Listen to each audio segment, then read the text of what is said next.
Welcome to Tanakh Talk. I am your host, William Hall, broadcasting live from Kingsland, Texas, USA, with another episode of Controversial Issues with the most controversial rabbi on the internet, Rabbi Chaim Checkmate Coffman. That just really never gets old, at least not for me. I'm pretty easily entertained, though, I will tell you that. So most people know that already. So welcome back, Rabbi. So we're going into part 5 now.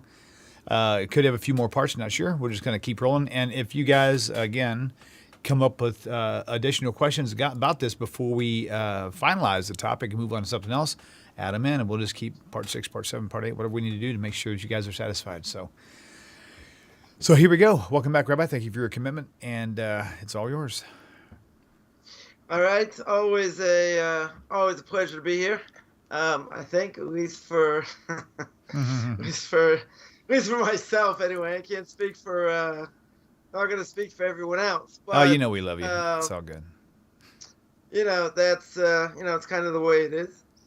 Definitely kind of the way it is. But, we'll see where we go with this. There's, there's always quite a bit to speak about, when it comes to, outrageous claims, definitely outrageous claims, in the Talmud against non-Jews. So, one thing we're going to hit, which, we sort of spoke last week, and that is, there's a statement that, we get a lot of flack for. We get a lot of flack for a lot of things, I guess, that the Gemara says, but the Gemara Bava Metzia 114a, 114b, says that non-Jews, are not human.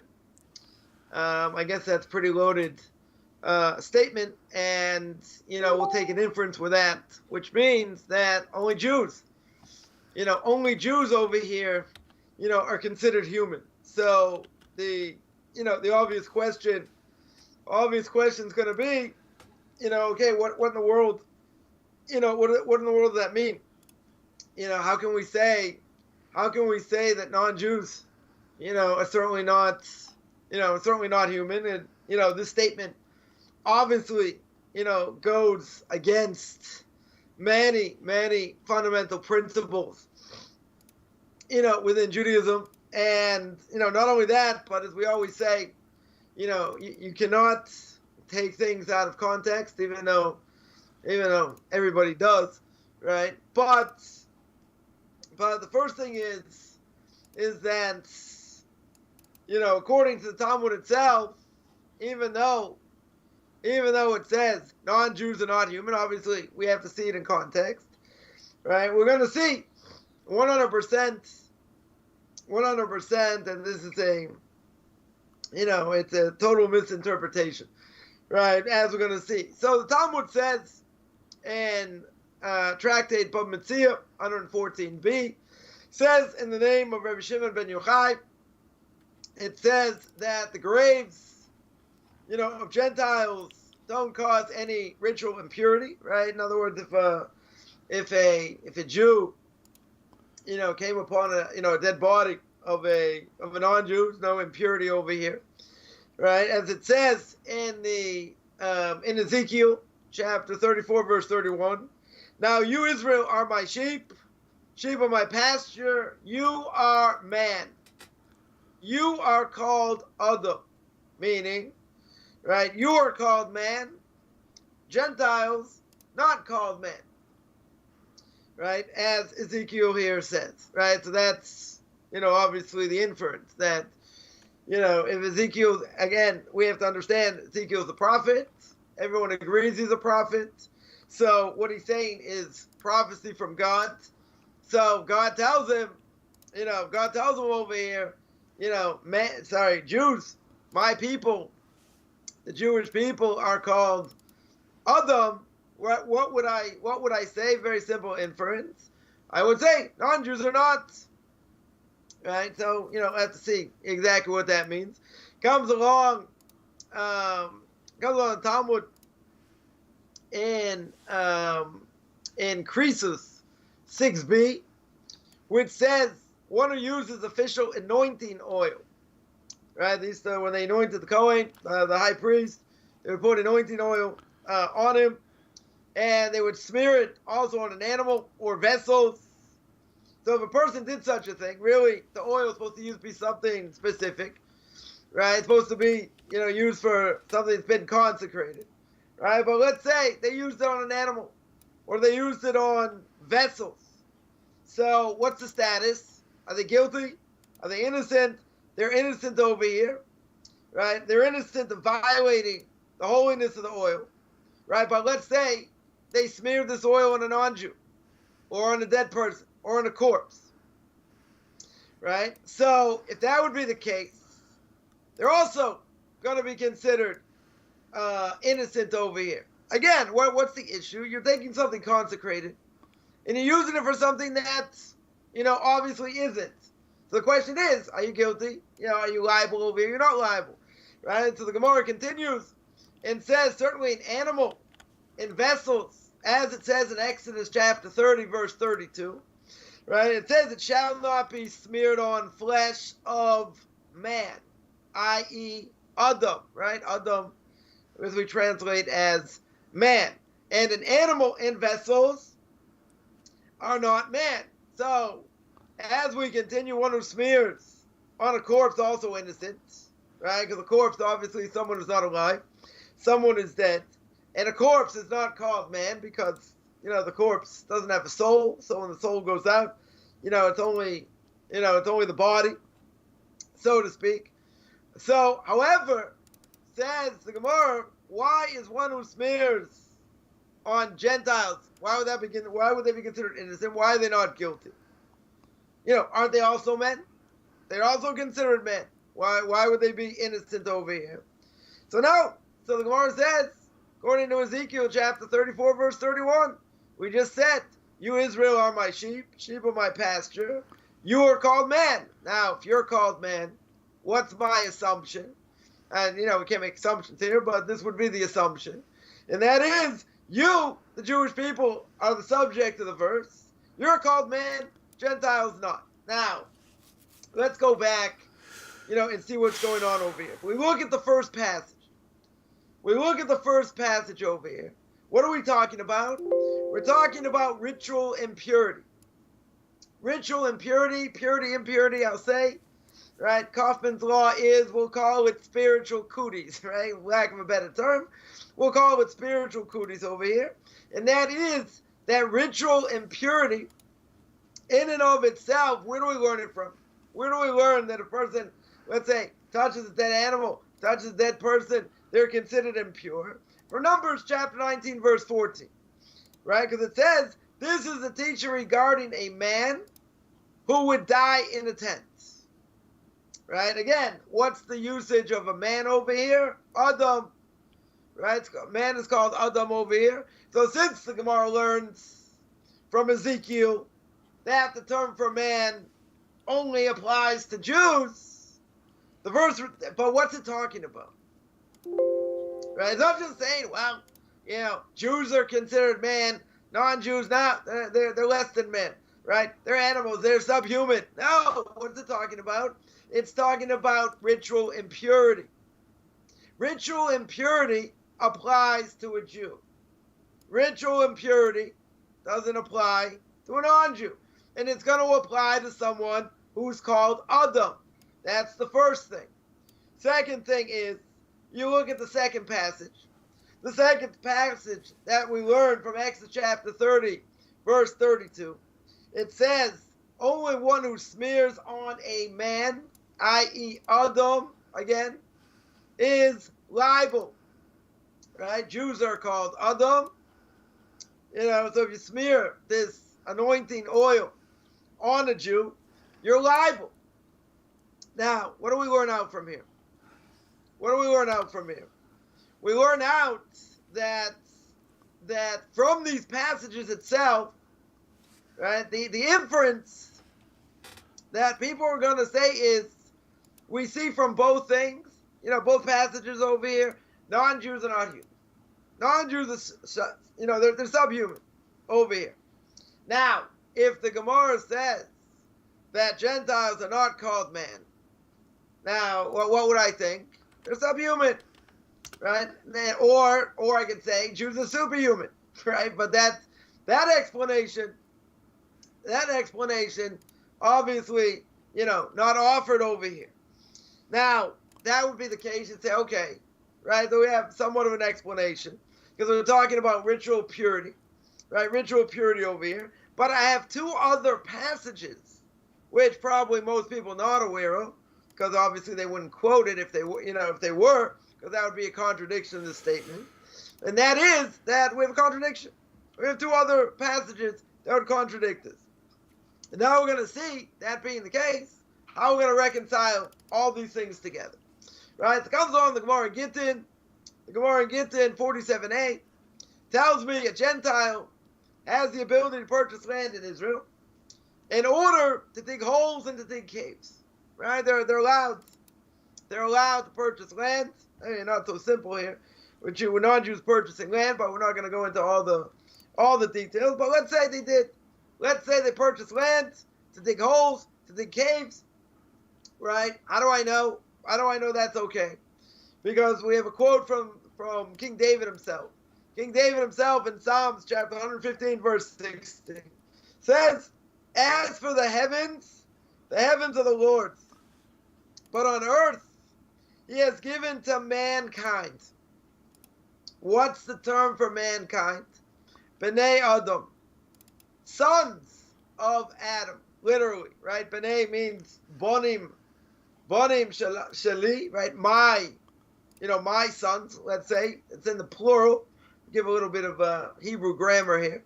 So it seems to be all inclusive. We don't just say Jews, right? We say all mankind, right? That's one thing. The Talmud of Avodah Zarah 3a tells me, Rabbi Meir would say, how do we know even a Gentile who engages in the study of Torah is like a Jewish high priest? We learn from the verse, Leviticus chapter 18, verse 5. Right? The Torah over there says, which man, i.e. ha'adam, the man, literally, shall do, i.e. shall study, by which he shall live. What do you mean he shall live? Not just in the physical world, but in the next world. Right? In the afterlife. Now, what do we see? What do we see from both tractates over here, from both sources? That from the Gemara in Gittin, the Talmud considers the phrase Bnei Adam, right, the sons of man. Who does it refer to? Not just Jews. It refers to all mankind, right? It refers to non-Jews as well. We see from the Gemara in the Avodah Zarah that Talmud considers the term Ha'adam, the man. Who's it also referring to? Non-Jews. So what do we see? So I got two other sources that seem to contradict, that really tell me Gentiles are considered human. Now, what's the $1.5 million? See, we always up the ante over here. What's the $1.5 million question? So I have two contradictory sources, right? Really four contradictory sources. So then the question is, why does the source of the Bava Metzia, right? Why does it say over there the Gentile is not human? Now, again, I could say what we said earlier. That's a specific case. That's talking about spiritual cooties. That's talking about ritual impurity. So that I could understand. Right? That I could understand. Right? But the facts that there are different terms used over here. So then if I would look at it superficially, which probably a lot of people are going to do, they're going to see, don't take it out of context. Don't give me Webster's fifth definition, which people are going to say, come on, this is apologetics. Why does the Gemara use, this is how we learn. This is what the rabbis train us to do. You got to think, why is the terminology different? Because if I look at it superficially, then if I look at the term Adam, right, which means man in Bava Metzia, right, I would only look at it superficially over here, that Gentiles should also be considered men. Why? Very simple. Because biology, right, biology over here would dictate there are no physiological differences. Right? We don't know any physiological differences between Jews and non-Jews. right? What difference are there? Most people, they have a face, have ears, eyes, have a brain, all things being equal, hands, arms, legs, toes. We're all the same, right? We're all the same. We're descendants. We're all descended from the same ancestors. Isn't it true that the Torah says Abraham is considered the father of all nations? Right? So you're going to say, well, all nations come from him, but where did he come from? Right? Where did he stem from? He comes from Noah and Adam, right? So same genealogy over here. But there's a difference. Jews, first of all, are considered a unified nation, one organic entity. So we're all interrelated. We're close family members. We are responsible one for another, right? Because the Talmud tells me, Kol Yisrael Arevim Zeh. 100%, we're all interrelated. What does that mean? What does that mean in general? It means that if a Jew, God forbid, does something wrong, all Jews get blamed. You don't see this by any other nation, right? And this is why secular Jews during World War II were going out of their minds. When the Nazis took them, Yamach Shemam V'Zichrom, and their names be blotted out. May they rot wherever they are. What did they do? They didn't discriminate among Jews, right? They took secular Jews, they took religious Jews. But what do secular Jews claim? Secular Jews say, listen, we keep your same laws.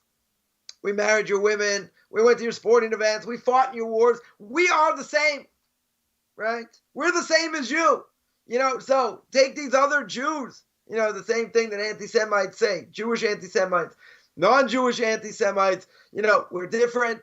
We don't keep your laws, right, etc. We don't, as Haman, Mr. Haman himself in the book of Esther, tells Achashverosh, we're totally different. Let's wipe them out because they don't keep your laws. They don't eat your food. If you touch their wine, again, spiritual cooties. If you touch their wine, they won't drink it. But if there's a fly in their cup, they'll spill it out. Something that, anti-Semites are gonna bring up over here. So what's the point, right? So the point is that we're all gonna get blamed. No, if a secular Jew does something wrong, if a religious Jew does something wrong, it's all Jews this, that, right? So we call that in the vernacular, that's racism, right? If a Chinese person did something, say, oh, we're going to burn down the flag of China, or you imagine an Italian in Brooklyn does something wrong, maybe something egregious, right? We're going to say, that's it, burn the Italian flag. No more cannolis, right? That's it. We're done. You never hear such a thing. You never hear such a thing. You only hear it by Jews. Why do you hear it by Jews? Why do you hear it by Jews? For exactly that reason. Because we're all interrelated, right? We're all responsible one for another. As a side point, won't get sidetracked here, but as a side point, what is the mitzvah? What is the mitzvah to do Jewish outreach, right? To bring non-Jews back, to keeping Torah mitzvahs. What's our obligation as Jews to reach out to them? For exactly this reason, that we're all interrelated. We're all one unit. We're all responsible for each other's actions, right? The Torah at the end of the book of Leviticus and towards the end of the book of Deuteronomy, when the Torah speaks about the curses that the Jewish people get, God forbid, if we don't do what we're supposed to do. Right now, it doesn't say, well, if only certain people don't do what they're supposed to do. It's collective. There's collective Jewish punishment, right? We're responsible, 100%. So we're a unified nation. We're an organic entity, so to speak. So we're all interrelated. So now, we don't say it by non-Jews, right? Non-Jews, plenty of other nations, that non-Jews stem from. Right, plenty of other nations, but they're not a unified entity. Certainly not like Jews, there's no question, right? So when the Gemara says and uses the word Adam, right? Again, when we look at something like this, we got to analyze. Okay, what does the word mean? right? What is it alluding to?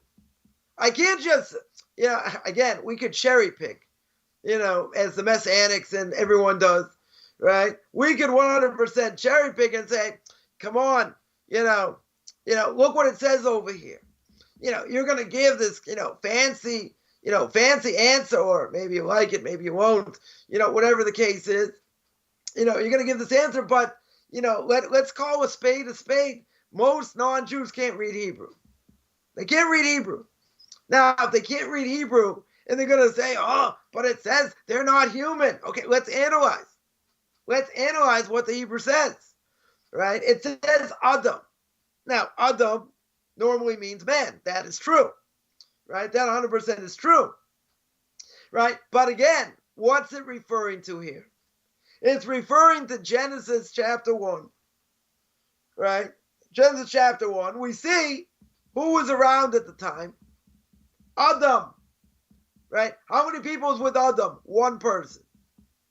Before God created women, right? Before he created Eve, right? And, many say that Adam and Eve were, split opposites, and then God split Adam down the middle and created Eve, right? The whole question of how you learn, they created from his, from Adam's side, whatever, not the topic for now.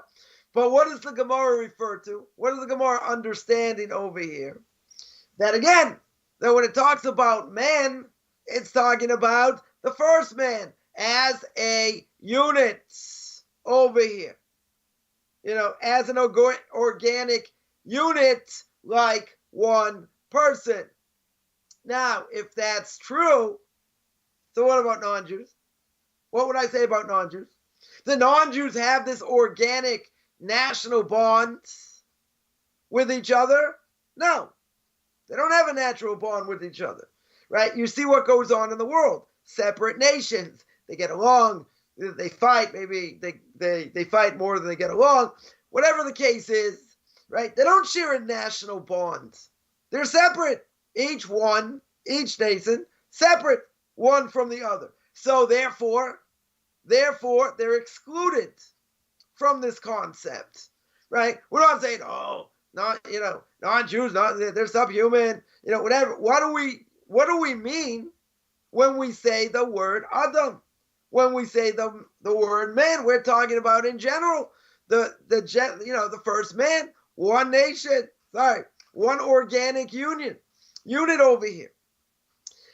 Other terms, there are many other terms that refer to people, right? B'nai Adam, we mentioned, sons of Adam, right? Or sons of man, or Ha-Adam, the man.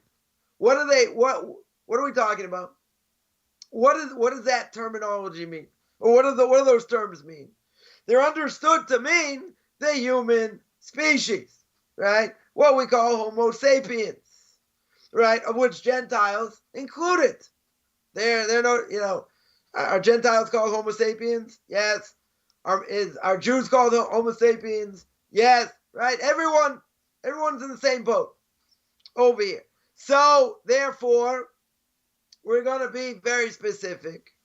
So with regard to ritual impurity in holy oil that we mentioned at the beginning, right? These are uniquely Jewish concepts. So therefore, if it's a uniquely Jewish concept, what does the Gemara come along and do? The Gemara says that we see there's an exclusion. What's the exclusion? Not because they're subhuman. They have nothing to do with being subhuman. What does it have to do with? It has to do with the fact they're not part of the Jewish nation. Now remember, when the Torah tells me, anything, in general, who's the Torah talking to? People say, oh, it's racist, it's this. Who's the Torah talking to? Talking to the Jewish people. God spoke to Moshe. God spoke to Moshe and Aaron. Say to the Jewish people like this. It says it over and over and over, right? It says it many, many times. We're not saying, oh, non-Jews, this, that. Who's it talking to? Right? Who's it talking to over here? Right? We're talking to Jews. Right? We're talking about the Jewish nation. So if I have a statement that's talking about ritual impurity in holy oil, right, and talking about the Mishkan, the tabernacle, whatever you want to translate it, which was the harbinger to the Beis HaMikdash, to the temple itself, does that represent non-Jews? No. Non-Jews are allowed to bring sacrifices. They can bring free will sacrifices, no question about it. Are they allowed to bring obligatory sacrifices like Jews? No. They have no obligation. Doesn't apply to them. Oh, you discriminate against non-Jews. Look at what the text says.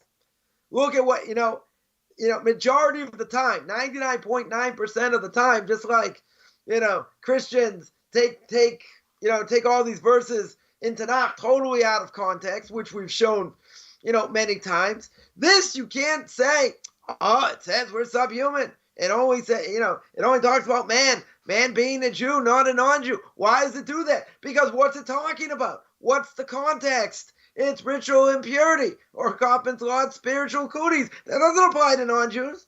How in the world does that apply to non-Jews? Does holy oil in the temple apply to them that are Kohen?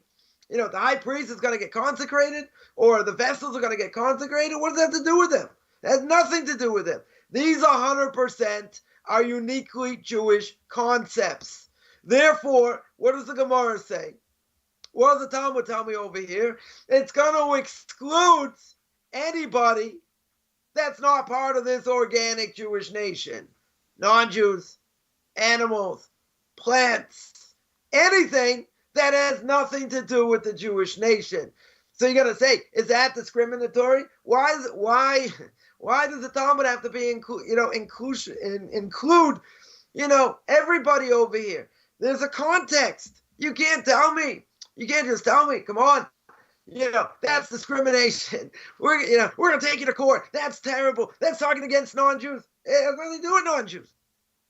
There's a reason why it doesn't talk about non-Jews. It has nothing to do with non-Jews, right? So how can a person make a claim and say, oh, that's discrimination, right? So with regard to practical matters, such as the purchase of land or individual matters, such as a spiritual status, non-Jews aren't included, who says? Non-Jews totally included, right? We see all the time. We see this all the time, just like the case we quoted, right? Non-Jew purchase land. They're allowed to. They're not allowed to say, nope, they're not human, can't purchase land. What are you talking about? It's a normal thing, right? Acquisition, right? Talmud speaks many times, differences between acquisition by a Jew, by a non-Jew. Doesn't say they don't acquire. Doesn't say they don't do things like Jews over here. The question is, is the acquisition of what they do, is it the same as a Jew? Is it different? Why? Okay, obviously, not part of this discussion. But what do we see? They're included. They're not excluded over here. So an understanding of all relevant passages in the Talmud, what does it show? Gentiles are considered human. Even if they're considered human, they're not Jewish. So therefore, checkmate, the accusations against the Talmud are false.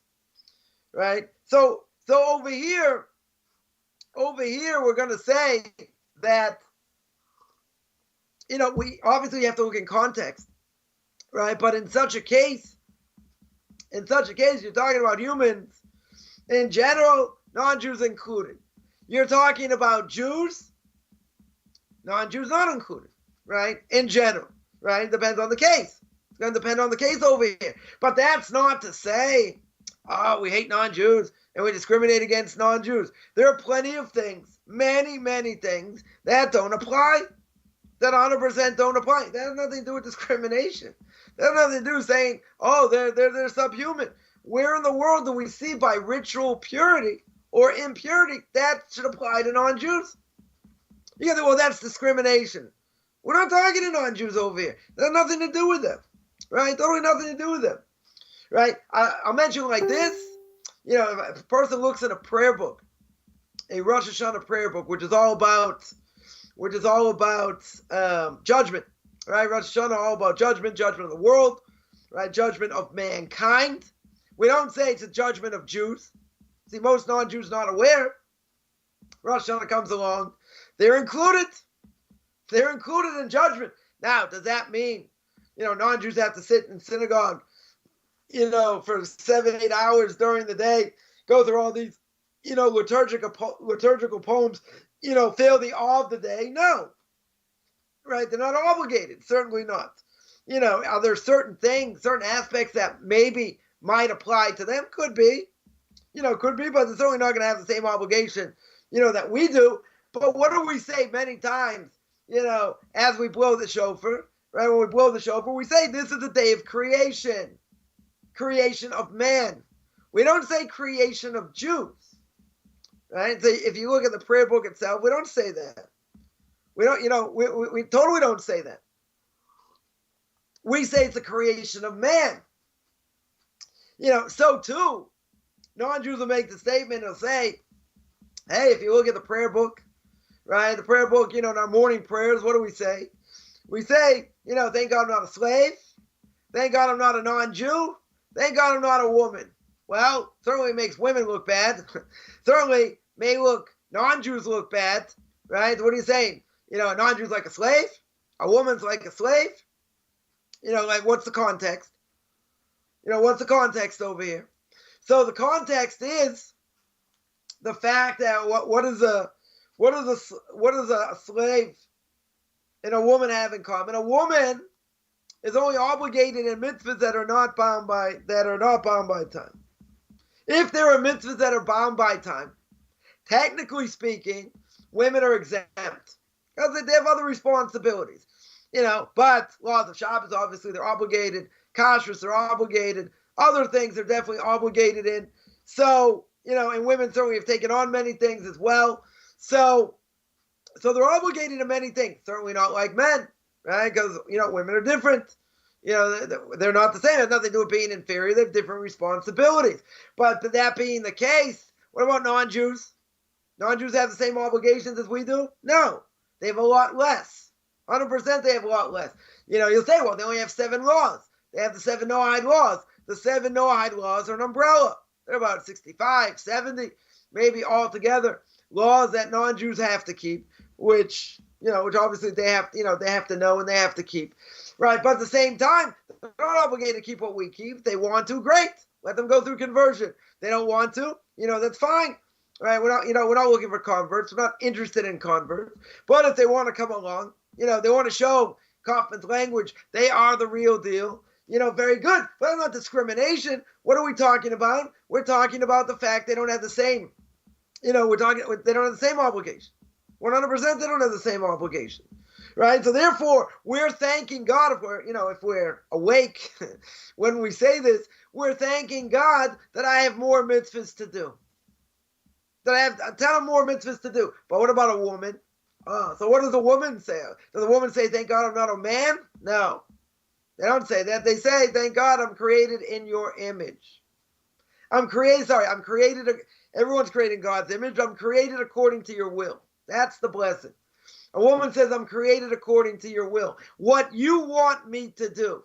That don't sound like discrimination to me. People say it. People say, oh, it's discrimination, and they can't do this, and they can't do that. Okay, there's also context why. But it doesn't, we could give a number of explanations. People say, come on, that's apologetic. We should be able to do what we want. Remember one thing. God spoke to the Jewish people at Mount Sinai, right? The only quote-unquote religion that makes a claim that God spoke in front of 600,000 men, not including women and children, which means basically he spoke in front of 2 to 3 million people. Christianity doesn't make such a claim. Islam doesn't make such a claim. The Hindus, they don't make such a claim. Because whenever their Messiah, their chosen one, did anything, how many people did they do with their miracles in front of? A couple. 5, 6, 8. Not verifiable. Here it's the entire nation. Right? The entire nation. You can say, oh, how do I know it's true? Maybe it's a big game of telephone. Okay, we spoke about this. Right? We did a whole video on this. Right? How do I know it hasn't changed? And all that. But that's not the point over here. The point is, we are one unit. Non-Jews are not. They want to join? Okay, let them join. It's like we would say, if God wanted everyone to be Jewish, wouldn't they be Jewish? They'd be Jewish. But obviously there's a point. There's a reason why we have non-Jews over here, right? They if they want to take on all the mitzvahs, very good. If they don't, I had somebody once tell me, how can I convert? I like shrimp. I'm not giving up shrimp. I was like, great. You don't have to give up shrimp. There's no obligation. You want to stay a non-Jew? That's great. You have no obligation.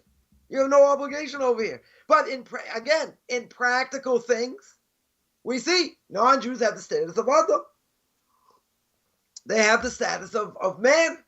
If they have the status of man, right, in many things, the fact that they may not have the status of man in other things, there's a reason, right? There's an absolute reason over here, right? So, if that's true, you cannot cherry pick. 100% you can't cherry pick, right? You can't take it out of context. People can. It just looks kind of silly over here, right? It really looks silly over here.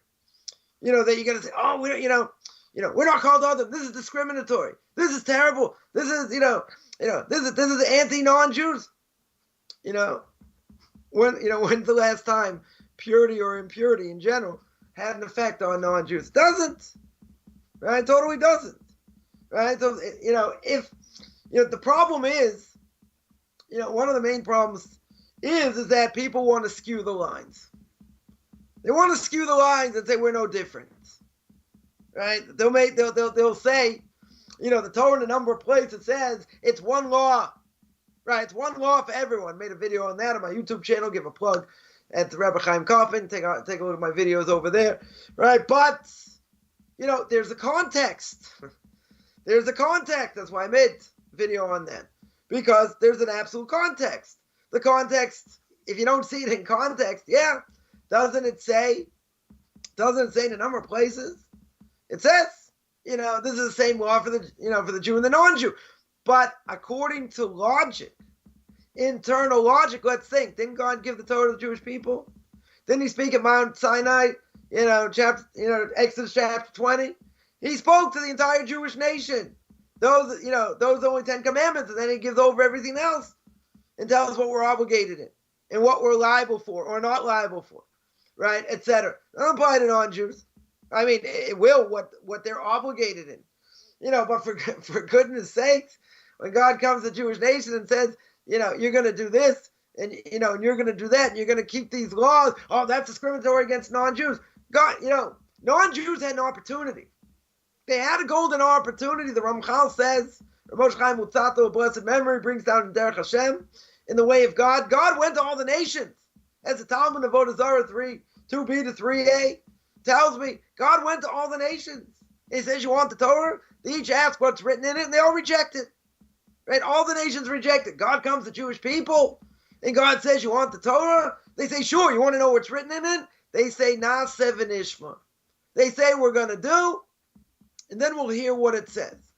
Right? But non-Jews can't come back later, and they say, well, it wasn't fair. Had I been there, and I had someone tell me this many years ago, had I been there, my great-great-great-great-great-great-grandparents' generation, I would never have rejected the Torah. Well, too bad. So what, who cares if you would have rejected it or not? Right? That doesn't really matter. The point is, they rejected it. Comes the Ramchal and Derech Hashem, and the Ramchal says that up until the generation of dispersion, i.e. the Tower of Babel, non-Jews could have joined. Anyone could have joined Abraham, right? And in order to be part of the Jewish people, right? But God had mercy. So the Ramchal says God had mercy even up until Mount Sinai. Non-Jews could have joined, but the fact that they didn't, the fact that they rejected Torah, that's their choice. They didn't want it. Okay, so if they didn't want it, then how can you come back and say now I want in, but I want to stay a non-Jew? So the question is, do these things apply or not? Right? Give one example. Just one example. Right? There are three things. Three things that the Torah, the prophets tell us refer 100% to Jews are only Jewish things. They're a sign between God and the Jewish people. What is that? One of them, the Torah tells me, Shabbos. Shabbos is a sign between God and the Jewish people. Doesn't apply to non-Jews. Right? What's another one? Circumcision. Circumcision doesn't apply, to non-Jews. Now, there might be a discussion between doctors, every number of years. It's good to take off the foreskin. It's good against cancer. It's not good against cancer. Whatever. It doesn't matter. Jews have an obligation. All things being equal. A Jewish male, 8 days. That's what the Torah says. Welcome to the covenant. Boom, right? You get circumcised. That's the second thing. What's the third thing that applies to Jews, doesn't apply to non-Jews? Right, the prophet Ezekiel, I think, tells us it's phylacteries, tefillin. It's also a sign, right? It's also a sign between God and the Jewish people. That's why Jews do not wear them, incidentally. We don't wear tefillin on Shabbos or a festival. Why not? Shabbos itself is its own sign, right? Again, God made a sign between God and the Jewish people, right? Between him and the Jewish people. One of them is Shabbos. I don't need 2 signs on Shabbos. Shabbos is enough, right? So there are 3 things that distinguish us, between us and non-Jews. So non-Jews can jump up and yell and scream, I want in, right? I want to be part of that. I want to keep Shabbos. You can't keep Shabbos like a Jew. It doesn't apply to them. But again, what does the Torah tell me? Certain aspects maybe they can keep. But what does the Torah tell me? It's a sign between God and the Jewish people, right? So, I always think it's kind of funny where some non-Jews are going to come along and say, I'm going to keep Shabbos. I'm going to, okay, I'm not going to keep it necessarily like Jews, fine. They want to have some sort of portion in it, as long as they don't keep it as like a Jew would, right? And they don't refrain from doing any of the categories, any of the 39 categories, because that the Rambam would say clear is a prohibition of making up a new religion, right? Which knocks out Christianity, Islam, and these other things, because you can't go against Moshe Rabbeinu. Right? It's called Chidushei Das. You're making up a new religion. Right? But again, if these things don't apply, non-Jews don't have a portion in it. Right? Because it's, again, if we'll be Karaites that reject oral law, right? The Karaites would say, fine, the Torah says it's a sign between God and the Jewish people. Now, what would I say? What would I say in general? I'll take it literally. That means the Jewish people and nobody else. It's a sign between us and God. How can you take that out of context? How can you say that also applies to me in general? Right? In general. It doesn't apply. I would say if it doesn't apply, so that's it. You don't have a claim over here. But you want to feel part of it. Non-Jews don't have ritual. They don't have this. They don't have the other thing. They want to feel more a part of things. They want to take on more things. Okay, so let them take on what they're allowed to. But not to tap in what doesn't apply. Right, so a similar thing. I don't know. People are going to say it's not 100% similar, whatever. But a similar thing, things that don't apply, that's not discrimination. Right, that's not saying, oh, we hate non-Jews. Non-Jews are subhuman. Why are we saying they're subhuman? Right? Why are we saying that doesn't apply? We're not saying they're subhuman. Why do we say it doesn't apply to them? Because there's a specific context. And if there's a specific context, for goodness sakes, don't rip it out of context. That's what they do, right? But who says you're allowed to rip it out of context over here? It's a whole different thing, right? That's a whole different thing over here, right? And if you're going to rip it out of context, I would be much happier, right? Mr. Checkmate over here would be much happier. Just tell me. Just tell me that's what I'm doing. And I'm taking it out of context. I won't have, I won't make any claims. I won't say anything, but for goodness sakes, at least call a spade a spade. Just say that's what you're doing. But the fact is, they'll say, oh, see, this is what non-Jews do. Right? This is what Jews say against non-Jews. This is a terrible thing. This is discrimination. Why? Why is it? Why is it over here? It's not. Right? Totally not. It has to be said. It has to be said in context. Right? And, if you don't take it in context, I can understand. But, in this case, just like we mentioned, someone here points out, right? It was done for the sake of Jews. Right? Now, people say, for Shabbos, just use that as an example. For Shabbos, someone once told me, they said, listen, look at Genesis chapter 2. God created Shabbos for all mankind. That's not what it says. It says God created Shabbos. True. Very, very true. God created Shabbos. Okay, but who does it apply to? So I can say by inference, I can say very simply, what it applies to? It applies to Jews. How do I know? Exodus chapter 20. It applies to Jews, even before Exodus chapter 20, right? There, it's mentioned. The Torah mentions that, that we can't do certain things on Shabbos. But it's solidified by Exodus chapter 20, right? That when God spoke, who did he speak to on Mount Sinai? Did he speak to non-Jews? Spoke to Jews. So that applies to Jews. Oh, that's discriminatory. It's not discriminatory. What does that have to do with discrimination? Right? What does that have to do with discrimination? Right? Someone here mentions, someone here mentions a very good point, right? And that is that, if a person does something and they're not obligated, right? If they do less things, people think, oh, if I do less things, then that's worse, right? Then, we're not as equal. Women have less mitzvahs, true, 100% true, right? But they don't need more mitzvahs. They don't, they have different obligations. Non-Jews have different obligations. They want all the obligations, great. But lesser does not mean inferior, right? That's a very good point, because a lot of people are going to say, oh, they can't do this, they can't do that. Okay, but I can't do what a Kohen does. I mean, even though we don't have a temple today, so the point is really moot, right, over here. But I'm not a Kohen. I didn't come from the tribe, I'm not a Levite. I didn't come from the tribe of Levi. Oh, that's discrimination. Okay, I wasn't born into that family. I told my father he was cheap. He didn't pay enough. I said if he would have paid enough, I would have been a Kohen. Okay, is that discrimination? Didn't God himself single out the Kohanim? Didn't he single out the Levites? Oh, so now what do you do with Parshas Korach? What do you do with Korach himself? Korach himself jumping up and down, screaming, said, I want to be the high priest. Why'd you give it to Aaron? I'm just as valid. I saw that Samuel the prophet's going to come out of me. This is terrible. This is total discrimination. And what happened? It gets swallowed up with 250 great people. How do you make such a mistake? Jealousy, right? The Mishnah Pirkei Avos, ethics of our father says. Jealousy can take a person out of this world, right? But he's going to, I want to be the high priest. Well, were you part of that tribe? Are you part of that? Did God say you should be a high priest? You should be, you should be doing this? No, he wasn't a slouch.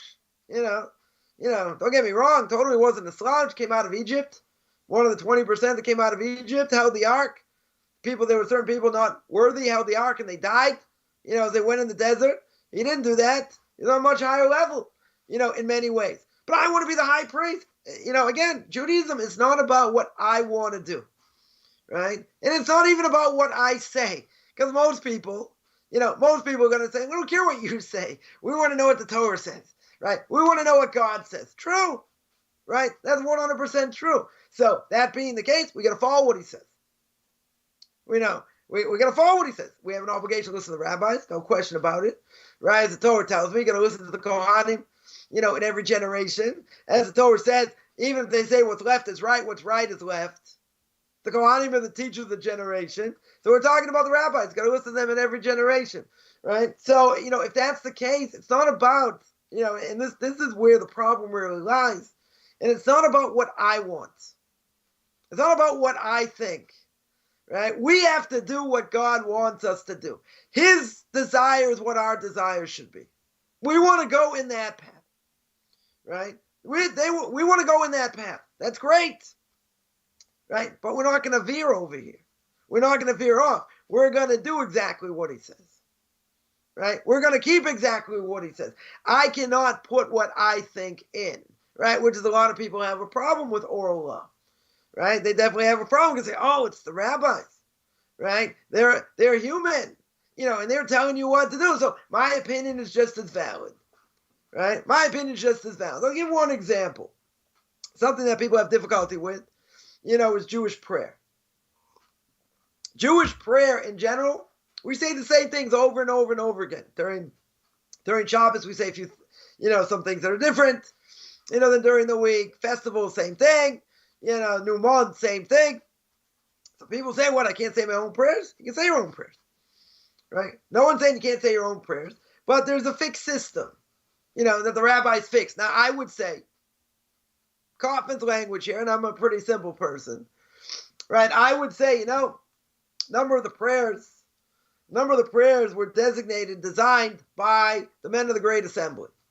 Who were the men of the Great Assembly? They were great people, included in the men of the Great Assembly of prophets. Now, a lot of these people had the ability to bring people back from the dead, but the generation wasn't worthy. Now, if that was the case, let's just say, face value, that was the case. If that was the case, and, and these great people, and it's passed down generation, that these great people say, this is what you have to say on Shabbos. This is what you have to say during the week. So I'm going to listen. You know why I'm going to listen? Because they're a heck of a lot greater than I'll ever be in 20 lifetimes. Can people today bring people back from the dead? No. Anybody have that power 200 years ago? No. Right? In general, maybe had a few here and there. Maybe had that ability, maybe. Right? But in general, no one's got that ability. Nobody, again, we're not saying you don't have a right, to say your own prayers also. Right? But if they're telling you, this is what you have to say, and this is who they are, you can say, but they're only men. Well, prophets are not only men. Prophets are a cut above everybody else. A cut above everybody else. God spoke to them, right? Whether, they're in a trance, they had a dream, they had a vision, whatever the case is, but they are certainly 100% nothing to talk about. They are cut above everyone else. Not only that, it's part of the Rambam's 13 principles about believing in prophecy, believing in Moshe Rabbeinu, the greatest of all prophets, the father of all prophets, and all that. So there is such a thing that God communicates with man. So you have to have discrimination. These people are on a different level. They're on a totally different plane. If they're on a different plane, who am I to argue? Right? Again, what are people going to say? My opinion, people could say, and there's big ego over here, people could say, my opinion's just as valid. Can you bring people back from the dead? No. Are you on their level? No. You're not on their level. Not even close. The only thing you have in common is that you're human like them. They're human like you. Right? That's the whole thing over here. Right? And not only that, God spoke to a prophet, he had a reason. He wanted the prophet to give over some message or whatever it is. And if the prophet got it wrong, God forbid, can be liable for a death penalty, right? So the higher you are, greater connection you have to God. In a certain way, the worse off a person is if they make a minor infraction, right? Because when you close it to the king, there could be more severe payback, right? That 100% true. There's more severe payback, over here. But that being the case, how could someone say? And again, I've heard people make the claim. They made the claim. My language is sounding kind of stupid, sound foolish. They're gonna say, I'm just as valid. My opinion is just as valid. So I'll beg to differ. These people are on a different plane, totally different plane. Totally different plane over here, right? But we put our 21st century ideas on what we think God is saying, on what we think the Torah says, on what we think things should be. And the reality is God doesn't care what we think. It doesn't really matter in general, right? Who cares? We have to do what he says. 100%. We have to do what he says. And the laws are different, right? I'm gonna give one other example. There's a very severe prohibition of, if two Jews have a disagreement. Reuven said Shimon owes him money or took his property or whatever. Two Jews have an obligation to go in front of a rabbinical court, in front of a Beis Din. Now, if one of them won't come, let's say, they invite him once, he doesn't come. Invite him a second time, he doesn't come. Third time they invite him, if he doesn't come, so the rabbinical court will say, okay, let's hear your case. Let's hear what you have to say. If there's validity to what he has to say, then they'll give him permission to go to secular court. Now, secular court's not the same as Jewish law. Totally not. Right? Totally different. So you're going to say, but isn't it a terrible thing to go in front of non-Jews, a non-Jewish court? Okay, but you have no other recourse. If we wouldn't be allowed to go to non-Jewish court, right? Then someone could damage someone else, never be liable, because they'll never come to a Jewish court. Because, oh, that's discrimination, right? Why is it such a severe prohibition? You know, why is it a severe prohibition? Because the laws are not the same. It would be called a perversion of justice. That's what it would be. It would be a perversion of justice. You know, does that have anything to do with non-Jews in general? No. It's just that it's not the same. The laws are not the same, you know, and the law wouldn't be true, right? Certainly for Jews, if, you know, obviously, if it wasn't the same. So how could I go in front of a non-Jewish court? You know, if it's two Jews. If it's a Jew and a non-Jew, you can go to secular court. 100%. You'd be allowed to go to secular court. Does a non-Jew, you know, could you force a non-Jew to go to rabbinical court? No. Right? They have no obligation. They can go according to their laws. You're going to say, hey, but it's a terrible thing for a Jew to go to non-Jewish court. Yeah, that's by two Jews in general. Not by a non-Jew. Non-Jews, certainly, they have to have their own law court. Right? It's one of the no-hide laws. Right? That, you know, that's no question. But the point is the law is not the same. And it'd be called a perversion of justice. And if the law is not the same, Jews in general shouldn't go there. But if I have no other recourse, what if I have no other recourse? I have no other recourse. If I have no other recourse, that's it. Right? I have no other recourse. What can I do? You know, I can't do anything else. Nothing for me to do. You know, that's the only way I'm going to get property back. That's the only way, you know, that this person will be taken care of, you know, if he caused me damage. 100%. But I have no other choice. Right? But that's the whole question. Right? It's such a terrible thing. Why, you know, why should we do it in the first place? And we only do it when we have no choice. Right? But we don't say the law is the same. Right? Even in the Torah says the law is the same. It's not true. By internal logic, it's not true.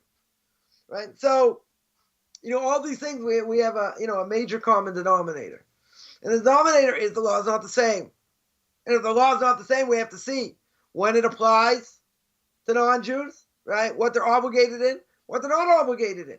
And there are many things they're not obligated in. They shouldn't be obligated in.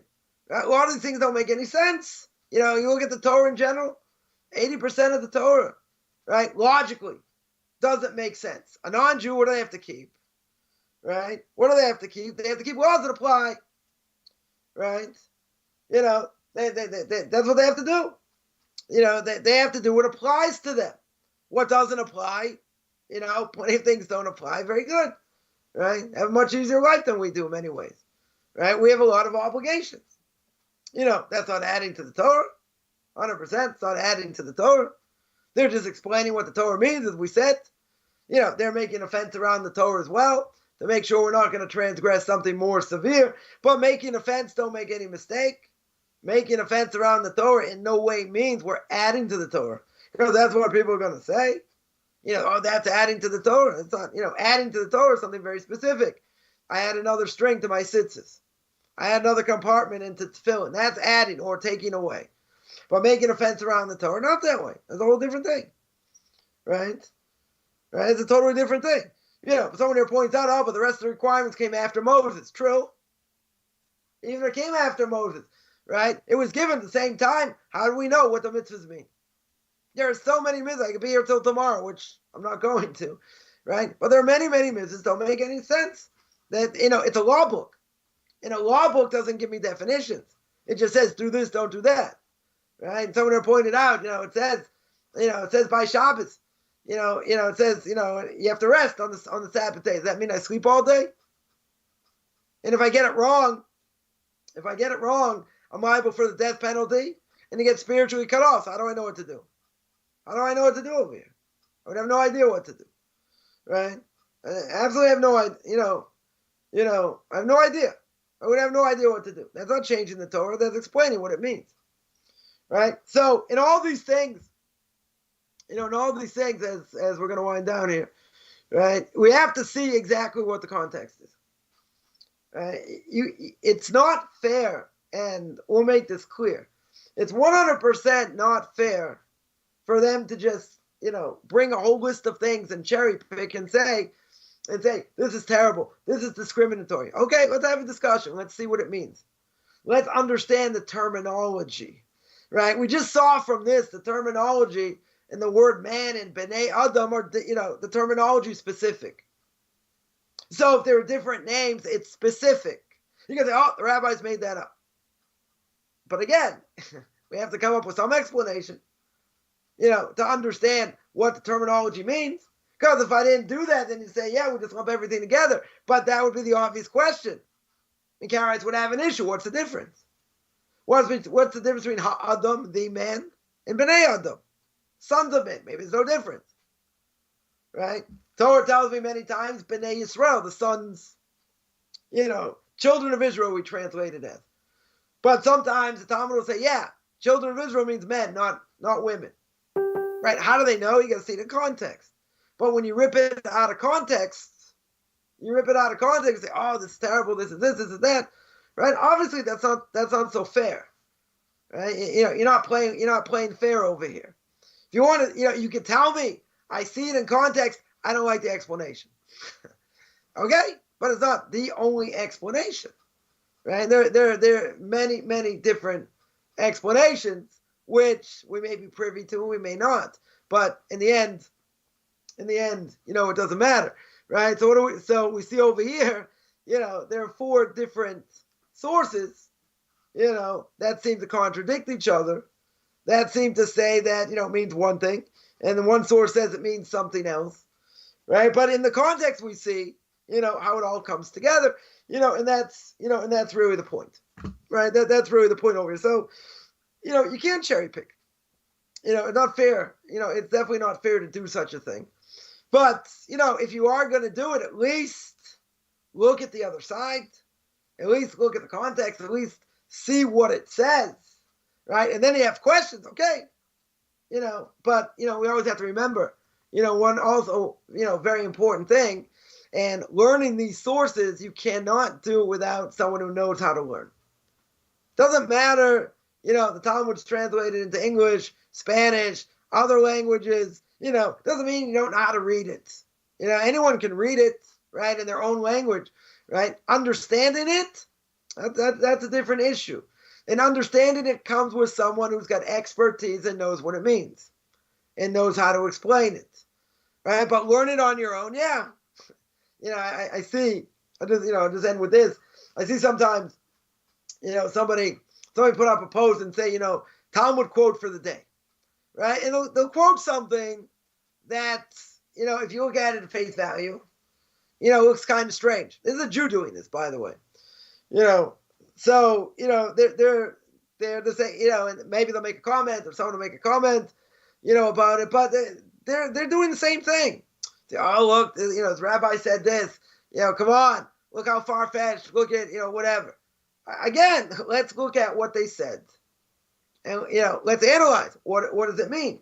There are things that are said in the Talmud that, you're going to say, come on, this is so far-fetched, right? So it could be, it's just used as an example. It's used as an exaggeration. But it's, it's not necessarily meant to be taken literally. Oh, so someone will say, how do I know, take it literally or not? So you have to see, right? You have to see what it, you have to see what it says. But just to take a statement and just throw it out there without any context, at all, we're not living in an agrarian society in most cases, right? Most people. So you take a lot of some of these statements, okay, it applies maybe to a certain time, right? To a certain time period, or, and it could be, even if it did, maybe it didn't apply to everybody, right? We saw that by bestiality, by non-Jews, some say it applied across the board because that was common then. Others said it was only certain places. So, oh, that's apologetics. You got to see. You got to see what it says and why it says it. You can't just throw a statement out there. No one would, take this seriously in general. You just throw out a statement. You don't give any context. You say, here, this is a statement that's made. Deal with it. But where's it coming from? What's the context? You can say, I don't care what the context is. This is what it says. Of course the context matters, right? 100% it matters, and you can't do that. You can't just throw, like I see someone do this on, on a regular basis. They'll throw out statements, no context, no nothing. And then, either make fun of it or other people will make fun of it. That's horrific. That's absolutely horrific. Say, see, look what the rabbis say over here. See, look what, but what's the context? What are they talking about? What's the point of what they said? You can't just throw a statement out there with no explanation. I mean, I could do that with movie clips. You never figure out, or maybe you would, by certain things. Make one statement and say, "What are you talking about? What's the That's the first thing. What is this a reference to? Shouldn't we say the same thing? This is 10 times more important, 100 times more important. Shouldn't we say the same thing? We should say the exact same thing. What does it refer to? What's the point over here? Oh, so that's a different issue. But no, people cherry pick, they take it out of context. And so they gave me 5 shows to speak about it. They gave me 5 shows to do it in context. So very good. So I guess we hit we hit another major point over here. Yeah, you did good. Timing was. I was thinking, I bet you that he forgot his clock because you usually chime in like right at the tail end of it. But I was like, you know what? He's on a roll. We need to let this cat roll on. Very good, very good. So, are we going to have a part 6? There is one other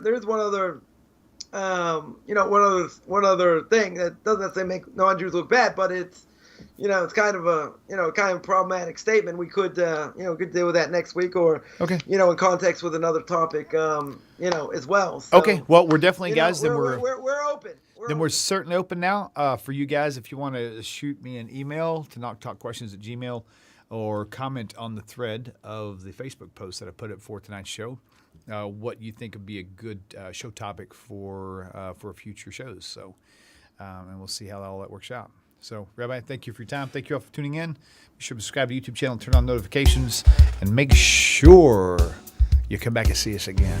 Yes, sir. All right, you guys have a great week. Thank you all. We'll see you later. Peace, everybody.